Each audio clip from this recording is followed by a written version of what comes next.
Welcome to The Explainer. Today we're diving into a really powerful idea from a sermon by Dr. Frank M. Barker Jr. on Romans chapter 8. And it gets at a question I think a lot of us ask at some point. How can I be sure, like really sure, of where I stand with God? Let's break it down. This question gets right to the heart of a feeling that's just so human.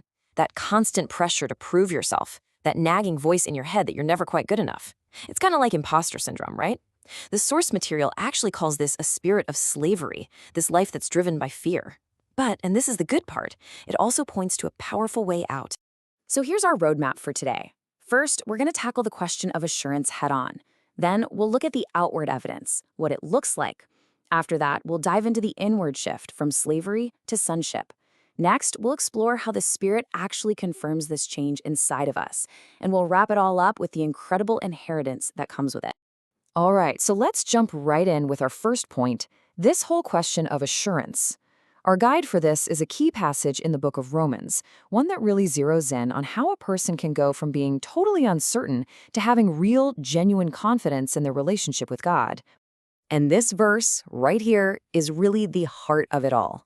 I want you to notice those two key phrases, being led by the Spirit and receiving the Spirit of adoption. Think of these as the two pillars of assurance that we're going to explore. One is about what you do, and the other is about who you are. Okay, so let's talk about that first pillar, the outward proof. If someone is truly led by the Spirit, what does that actually look like? What would we see in their life? The source uses this powerful, kind of old-fashioned word for this, mortification. Yeah, it sounds a little intense, right? But all it means is actively, consciously putting those old harmful habits to death. But here is the absolute key. This isn't about just trying harder or using sheer willpower. The battle is fought by the Spirit with His enabling power. And this quote from the theologian John Murray just nails it. The believer's changed actions, that's the evidence of the Spirit's unseen work. The Spirit is the cause. A new direction in life is the effect. It's the tangible, visible proof that something new is happening on the inside. So the sermon paints this really clear picture for us of a choice between two kingdoms.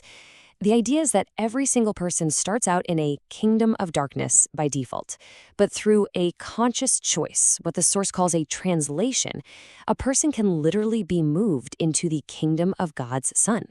And this isn't just, a change of address. It's a total change in your allegiance, your identity, and your ultimate direction. Okay, so that's what it looks like on the outside. But what about the inward reality? What does it actually feel like to be moved from one of those kingdoms to the other? This is where we get into the profound internal shift in identity. And this contrast is just everything. It's at the very heart of this inward shift. The spirit of slavery, that's that feeling we started with, fear, trying to earn your place, never feeling good enough. But the spirit of adoption comes in and replaces all of that. It swaps fear for confidence and that anxious striving for the simple, intimate cry, Abba, Father, which, by the way, is the Aramaic equivalent of a little kid calling out Daddy. It's that person. So you might be wondering, how does this adoption actually happen? The source breaks it down into what it calls the effectual call, a four-step process that's started and finished by God's Spirit. It's this journey that takes a person from conviction of their own need to an enlightenment about the solution, to a total renewal of their inner self, and then finally to being able to embrace that offer of a new life. The sermon uses this brilliant analogy from real life, human adoption. Think about it. Once a child is legally adopted, they are a permanent member of that family, period. Now, misbehavior might mess up the day-to-day fellowship for sure, but it can't change their legal status as a son or daughter. The argument is that spiritual adoption works the exact same way. It's an unbreakable, permanent change in who you fundamentally are. All right, so we've got the outward proof, and we've got the inward change, but how do you know for sure? Like, for yourself. How does the Spirit actually give you that personal, internal confirmation of this new identity?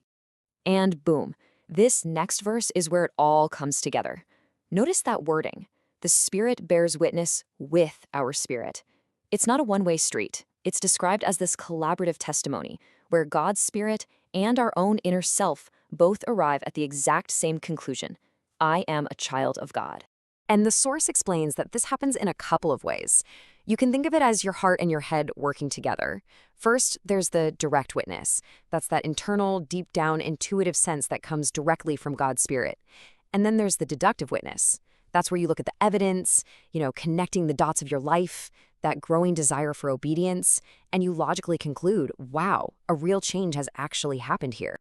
Let me tell you this great story from the sermon that illustrates this perfectly.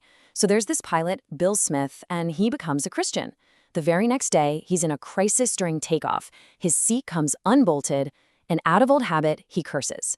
But then, and this is the amazing part, without even thinking, he immediately follows it up with, "Father, forgive me." That spontaneous cry was totally new for him, and in that moment, it was his own personal confirmation that a real, deep-down change had taken place. So this all leads us to our final and maybe most important point. What are the big picture implications of all this? So what? If someone is truly a child of God, what does that actually mean for their present and for their future?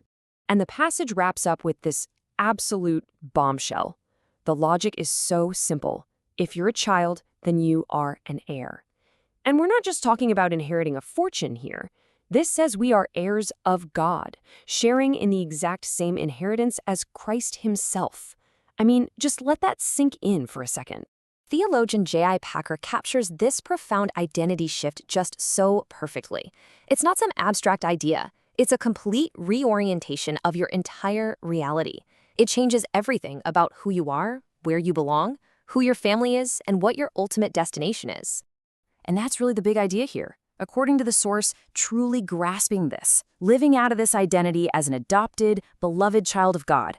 Well, that's the secret. That's the key to living a life that is both holy and deeply honoring to God. And so we're going to leave you with the same question the sermon ends on, a question that brings all of this right back to a personal level. After exploring the outward evidence, the inward experience, and the incredible future inheritance, the one question that's left to really reflect on is this one: whose child are you?